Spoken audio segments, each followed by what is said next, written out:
Here's why some women always have to pee. Some of you may relate to this scenario. You're halfway into your morning coffee and suddenly have to dash out of a meeting in fear you'll pee your pants. Or, an hour after making a pit stop on a road trip to Aunt Sally's, you find yourself needing to pull over at yet another gas station. Then again, other women you know seem like they can go all day without ever having to stop for a bathroom break. What gives? Your bladder can sometimes be a sensitive beast, say experts.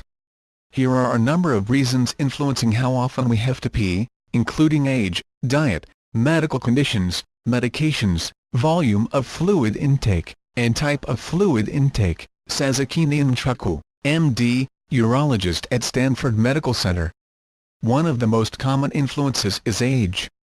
As we get older, we can add increased risk for overactive bladder, which can cause incredibly annoying issues with frequency and urgency. Oh, the list of health issues that could happen to us, says Nchukwu.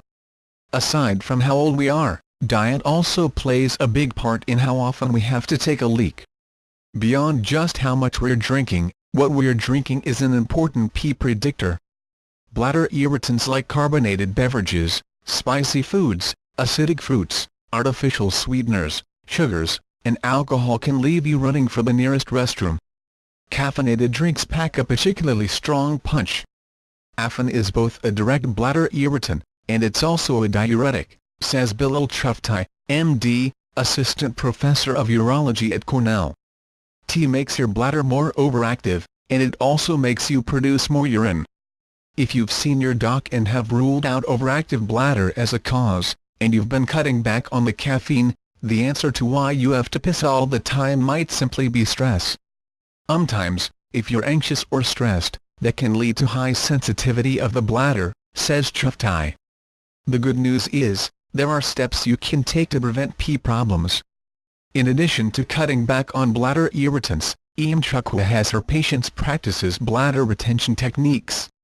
If you typically have to pee every 2 hours, try to stretch it to 2.5 and eventually 3 hours between bathroom breaks. Her goal is to train the bladder over time to hold more urine, she says.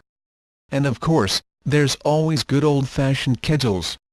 The bottom line, try not to sweat it.